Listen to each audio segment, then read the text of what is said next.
This is the PR Podcast, a show about how public relations helps you tell your story to the world.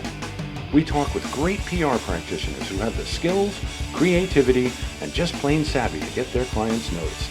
Now here's your host, Jody Fisher. Hey everyone, and welcome to the PR Podcast. I'm Jody Fisher. Thanks for joining us. Well, make sure you're checking out our YouTube channel. We live in a video society, right? Big news. But it's a lot more fun, I think, to watch the show instead of just listen to the show. Now, if you got your AirPods in and you're listening on the train, or maybe you're in the car playing it through the stereo, whatever stereo, listen to me, Gen X. But if you're just listening, that's cool. But if you have the opportunity to watch, even better. And as I say, I have the face built for radio because I'm an old radio guy, but our guests do not. And so we would encourage you to check us out there. Search us up on YouTube at The PR Podcast. Just make sure you put the in there because there's only one The PR Podcast. Like, subscribe, hit the notification bell, whatever all the streamers say. But check us out on YouTube. A lot more fun to watch, I think. Now let's get on with our show for today. We got a great guest. Actually, we have three guests. Kaitlyn Kenaan, Reid, and Gabby Davis are the team at Flyer Public Relations at the University of Dayton in Ohio. Together, they're a paid student staff who work with real-world public relations clients, providing a launch pad for young communication professionals. Their mission at Flyer is to help clients achieve their most ambitious visions through strategic counsel and creative solutions while launching student careers after graduation. Their vision is to provide experiential learning while helping on-campus, citywide, and national organizations to further their missions. Ladies, welcome to the PR Podcast. Thank you so much. Thanks for having us. Yes, thank you. And we should note that we're joined here today as well by your faculty advisor, Natasha Baker. Natasha, thanks for coming on with the team from Flyer. We really appreciate it. I was really intrigued by this, and I wanted to have you on the show. Kaitlyn, you reached out to me a little while back. We did a little interview that I think is going to end up as a blog. But I was so excited when I talked to you about, and you explained to me what Flyer Public Relations is. It's essentially a student-run public relations firm at the University of Dayton. You work with real-world clients, real-world consequences, real-world reporters, and you're doing real-world PR. It reminded me of the experience I had at the radio station when I went to college, getting behind the mic, doing the actual job. You were doing the same thing. So why don't you ladies explain about Flyer Public Relations and what it is and why you're involved? Sure, I'll take this question. So, Flyer Public Relations was established in August 2021 through the University of Dayton Department of Communication. And within the Department of Communication, we have an experiential learning opportunity called Flyer Media. And because the department has various facets like media production, radio, journalism, and public relations, we wanted to ensure that all students had an opportunity to take the skills that they were learning inside the classroom and apply that to real world clients. So that's how Flyer PR was born, under Natasha's direction and the founding senior executive team. So since then, we have been working for the past 5 years to support public relations clients both in the Dayton area and beyond. Some of our clients are here on campus, and some of them are in Washington, D.C., like the Department of Homeland Security. So it's been a real joy to develop our practicum and support students throughout their experiences here at UD. I think it's just great that you are doing this for reals, as they say. With like I said, real world consequences. You're dealing with clients and you're getting them press opportunities. What's it like working with those clients, and what's their reaction to you hiring Flyer PR to do their public relations? Yeah, I think it's nice to have levels to the client database that we have, because from an on-campus perspective, it's really nice to have a student-run PR agency. They have familiar faces that they're working with. But then from a national perspective, I know Haley can kind of speak a little bit more about this, but Or like I'm currently working with a farm in Waynesville. They didn't have any idea about like what PR even really was. And so when you kind of show them like we're actual students, we actually have like education on these things, I think their initial reaction is to be very, very surprised. But then as we start to get into the work that we do and like we actually produce good things for them and we get them some great opportunities, I think they're a lot more accepting, and we've actually gotten some pretty cool referrals, I think, from like doing great work for our clients. So I think it's like, don't count us out. And then once we do some cool work for you, they're a little bit more intrigued by what else we can do for other, clients in the future. Yeah, I don't want to put you on the spot, but somebody jump in with this. Give me like a for instance of a campaign that you've done, or maybe some press, like a one-off feature or something that you've gotten for one of your clients, something you're really proud of, something you've accomplished for them. So, a few years ago, we were awarded the opportunity to do a campaign for the Department of Homeland Security. And the project was housed under Invent to Prevent, which is a program sponsored by the department. And it was all about preventing targeted violence on college campuses. So, a team before me did a project, and it was a really great opportunity for us to get our foot in the door. And then based on that, I was awarded the opportunity again this year to work with the department, and we focused again on targeted violence, but through hate speech. And we created a program. Although it was right at the turn of the administration and the funding was cut, that was a big challenge that our team faced. However, the program that we developed is still being implemented on our college campus today, and it's actually being expanded this month. So that's a really cool opportunity that we were able to take from Washington, D.C. and apply it to here at the University of Dayton and meeting our needs here. That's Like, great. if I can Go ahead, expand Natasha. on that, we've had several opportunities. Again, we've been at this 5 years, right? So one would be working with the Irma Bombeck Writers Workshop to promote a book for them, a new book that came out. Haley was part of that team that works with writers across 21 cities across the country, helping them get turnkey kind of media relations in their cities. And that was a really great program we did. We helped our local, the Dayton Ballet, which is the second oldest ballet company in the country, and they had their 85th anniversary. So we helped create a historical video for them that played before every performance for an entire season. So we've gotten to do a variety of projects that have been really interesting and given students just incredible opportunities that, you can learn a lot in a classroom from books and case studies, but man, really getting to do those projects, it's so different. Yeah, there is nothing like getting your hands dirty. And frankly, making mistakes because and I frequently say that mistakes are terrific teachers. You don't want to make mistakes, but you're going to. You're always going to. And I've been at this, 25 years plus. I still make mistakes all the time.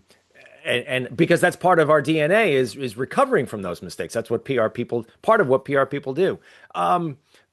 Can any of you give me a reaction to the first time that you saw something in print or on TV, or, you saw that hit that you worked on and it like ended up where you wanted it to go or where you knew it was going to show up? What was that? I mean, when I see it, I'm like filled with adrenaline. Even now, 25 years later, I'm like, yes, I did that. Give me the reaction. What was the first time you saw something of yours in print or on broadcast? I mean, I can go ahead and talk about a case study that I did when I wasn't even an account executive. I was a team member for Flyer PR. I was working, my team was working with Five Rivers, which is a program in Dayton, and we ended up doing a case study and submitting it to Natasha. I'm blanking on the award that we were submitting it to, if you could help me with that. Are you talking about the PRSA award? Yeah, the Yeah. PRS, it was at the PR. So we submitted it to the PRSA reward, and I remember I was a little sophomore, having that be posted on our news for on the University of Dayton campus, Flyer News, just having that posted. I remember like I was just like, oh my God, like I'm in something, like this is crazy. So, and it's always so nice with a couple of my clients so far, just seeing all the work that I've done to not even just help them guide them through like their branding and stuff like that. I've done a lot of social media work with a lot of my clients so far. For example, my one St. Christopher's, and just seeing their Instagram now and seeing how they're posting after giving them a social media guideline and a branding guideline, it makes me like it makes me smile. It makes me really happy. Yeah, we love it when the clients do what we ask them to do, right? So we're like, we know this is going to work. Could you please take our advice? Um, anyone have a memory of sort of when you started out in this, and you did that first thing, and maybe what you've learned along the way? Are there things that have surprised you as you've progressed throughout your tenure at Flyer PR? Yeah, I can take this. I started in Flyer PR as a freshman as a team member. This is going to be my second year as an account executive, and I know something that surprised me a lot is like when organizations express interest and then possess zero follow through.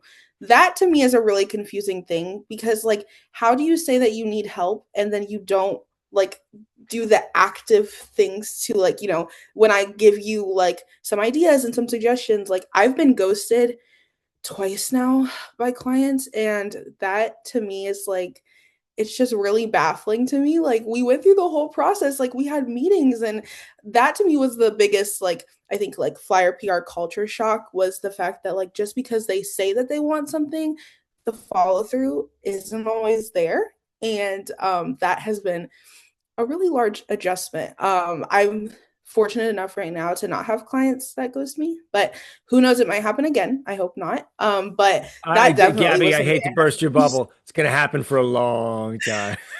I know. It's definitely something that I've had to learn. It's not a personal thing, like my work stands on its own, but it definitely is curious how clients will just not respond. Yeah, and then what they do is then they're gonna ghost you, and then they're gonna show up like the day before the thing that they need, and they're gonna say, "Oh, we're gonna do this tomorrow. Can we?" And you're really like, "No, it's not gonna work." In fact, I just had that conversation with somebody today. It's Friday. We're taping this on a Friday. They've got an event on a Monday, on Monday, and they literally just gave me the information I need for the event today. Now, I'm confident that I've sent it out to the right people, and at least they'll give it a good look because I have good relationships with these folks.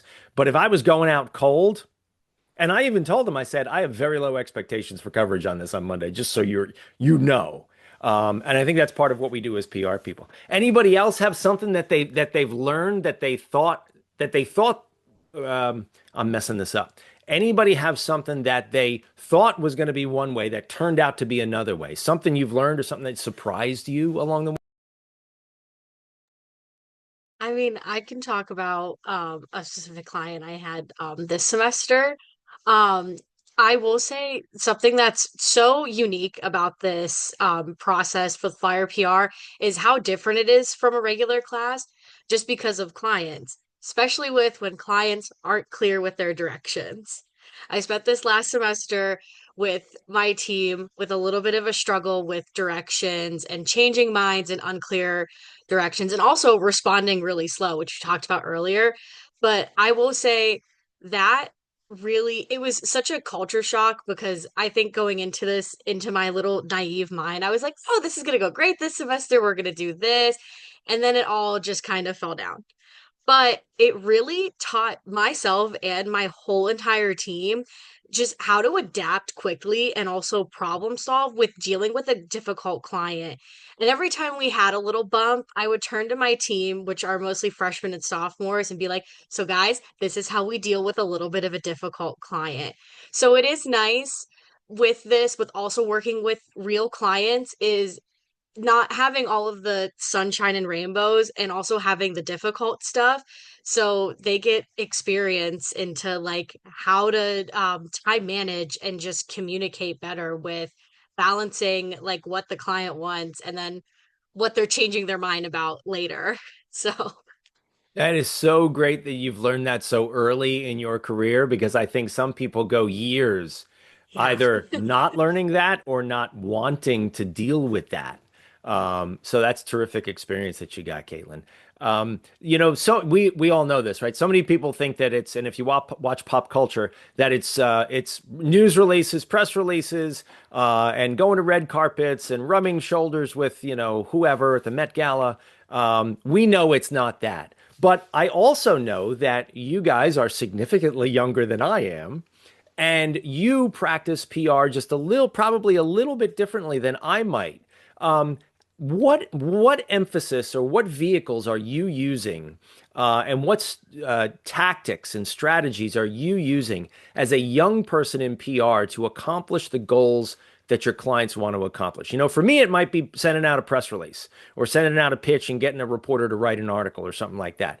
What are you guys doing? What are you ladies doing to get the publicity for your clients that they want? Yeah, that's a great question. And I do think that we are using a lot of the traditional strategies, but we're supplementing them with modern techniques.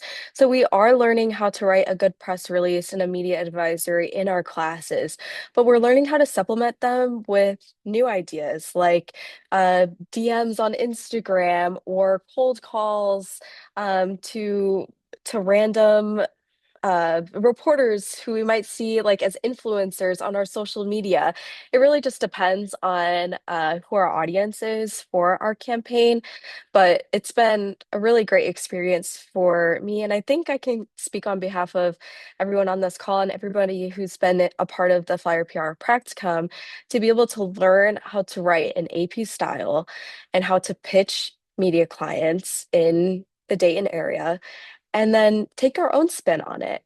I personally had a lot of experience before coming to college in social media, like I think a lot of Gen Z individuals can relate with.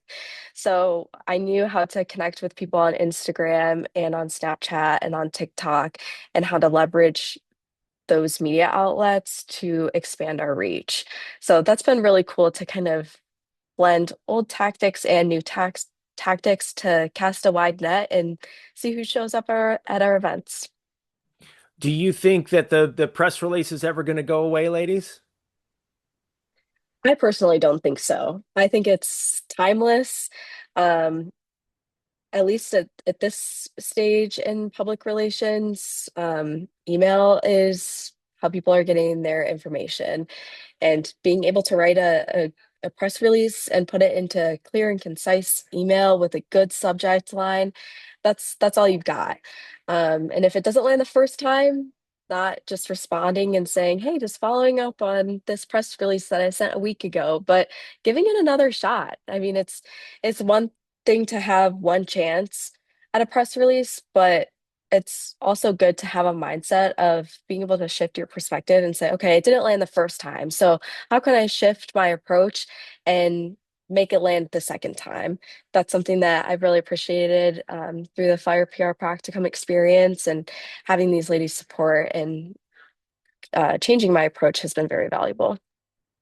What are some of the strategies that you all are using to connect with reporters? Are you finding them in a database? Are you researching them online? And then how are you reaching out to them? Is it an email? Is it a DM? Is it some other way?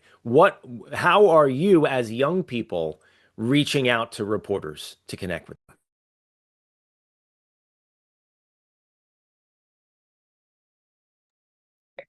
I've had a lot of experience reaching out to reporters over the past 4 years. And I do think that my approach has shifted since then. At first, I was purely an email type of girl. I would send them a press release. It wasn't a good one at that because I was pretty young in the department at that point. But then as I started realizing that reporters are also human, I started thinking about how I would want to be pitched if I was a reporter. So we created our own database. We looked up every single reporter in the Dayton area and created one big Google sheet so that our practicum students could have a a centralized place to look up every single reporter that they might need to reach out to for a certain project. And that has been very helpful. But also realizing that cold calling is important as well, being able to talk to someone on the phone in a clear and eloquent way, but also being relatable. If that means commenting on someone's Instagram post or reaching out to them via DM, just being attentive to what each individual reporter prefers is the ticket to landing a good media release. Have you ever had a client ask you for your media list? And I'm not asking you to name clients, but this is a big issue within the PR industry. And especially, and I'm making an assumption here, right? Let's say you're working with a client who's a little fussy or a little hard to manage, and they see you as young students. And they say, "Oh, just give me your list. I'll make the phone call." Have you ever had to deal with that? And how did you push back? I was going to say, I don't know that we have, but one of the things that we are actually working on with the database, so it's a couple of things, right? Helps the students when they're new understand how to research and how to put together, how to figure all that out. It's also something that we are getting ready to offer up to local nonprofits who don't have access to it. It's a little harder for them. So one of the things that will allow us to do again is to continue to research, have students working on it, making sure it's the freshest, best information, and then actually making that a service for those nonprofits. I don't know what that's going to be at 150 a year, maybe, right? Nothing too outrageous for them, but access to that is helpful to them. And again, that helps us with building clients as well. But I don't know, ladies, have you guys had anyone out? I've never heard you say you've had a client do that, but they do. I haven't had a client with a media list, but I did have a client who wanted some of their I'll say some of the people that work under their organizations to be interviewed. And I kept pressing that, like, hey, I can reach out to them, like I can plan this, it's okay. And I basically just got shot down with the idea of me reaching out to interview. And I thought, like, I kind of, when I got those emails, I was like, okay. And I was like, they probably think I'm not capable or I'm too young to be reaching out to these people. So, Well, you just like Haley said a little while ago, you just keep at it, right? You just keep going. You keep pitching. You don't give up because I think that's the one thing that's baked into our DNA as PR people is we rarely take no for an answer unless it's very clear and polite from the reporter. We rarely take no for an answer, and we typically hear no as okay, next time. That's great. Well, I am so happy that you all came on to share your experience here today because I think it's really valuable, especially for young people who are coming up in public relations to know that there is a future in public relations, and we want really well-rounded, capable, competent communicators like yourselves to be grabbing the reins of our industry and guiding it through the next couple of decades when I'm hopefully sitting on a beach somewhere. So, the ladies of Flyer Public Relations, thank you so much for coming on and sharing your experience today. Let's run you down again. It's Kaitlyn Kenaan, Haley Reid, Gabby Davis, and Natasha Baker. Thank you so much for being on the show today. Thank you so much for having us. We are not done with you yet, however. We are going to segue now into the rapid fire question portion of our podcast. This is where we steal a page from inside the actor's studio. We ask our guests a series of rapid fire questions meant to elicit a simple answer, maybe a laugh or two with your indulgence. The ladies of Flyer Public Relations. Let's begin with rapid fire question number one, and we'll go around the horn for each one. What is your favorite news source? Haley, kick it off. I'm a big fan of the Skim, which provides an email at the start of every morning of some excerpts for what we should be looking at. I'm a big Gen Z social media girl, so there's this Instagram page called So Informed that I look up at every day. It's pretty non-biased news, and I like to kind of read my. I love the 1440. Also with what Haley said, it's an email subscription. So I like seeing it in my inbox. I think Natasha actually introduced the 1440 to me. All good ones. Rapid fire question number two. What's your favorite social media platform? Kaitlyn, why don't you take this one in reverse? TikTok. I'm a Gen Z, and I think it's so innovated now, especially with all of the trends that are coming from it. And also, I hate to say it, I'm a doom scroller at heart, so I can be on it for hours a day, and it's a little bad. All right, Haley, what's your favorite social media platform? I love Instagram. I think it's developed a lot in the last few years with the addition of stories and adding things on the DM page. So that's where you'll find me. And Gabby, what's your favorite social media platform? Mine's gonna have to be Pinterest. I'm a big creative person. I love to be able to make boards and like all those things. And I find like my favorite kind of like inspo on Pinterest. So Sounds good. Rapid fire question number three, and I may have to amend this because I don't know how old you ladies are, but rapid fire question number three typically is coffee or alcohol. But tell us what your favorite drink is, regardless of what it might be. I'm definitely an iced vanilla latte girl. There are a lot of really amazing coffee stores around the Dayton area. So when I'm not in school, you can probably find me somewhere enjoying an iced vanilla latte. Kaitlyn, how about you? I am a Diet Coke girl, tried and true. You cannot catch me without going at least a day without one Diet Coke. And Gabby, what's your favorite beverage of choice? I'm a Fresca. I love a Fresca or anything like that. Yeah. You're pulling out that's very 1970s when I hear that. Right, Natasha? Very 1970s for me. Okay, sounds good. Rapid fire question number four. What's your favorite on the run food? Gabby, we'll throw it back to you. Ooh, I like love food. So I really anything's on the run if you eat it while you're moving. So that's my answer. All right, Kaitlyn, your favorite on the run food. Oh wow, this is hard because Gabby kind of stole my answer. I will say a good protein or granola bar is like my probably one of the most important things that has gotten me through college is a granola bar or a protein bar between classes or going to a class. Good advice. Haley, what's your favorite on the run food?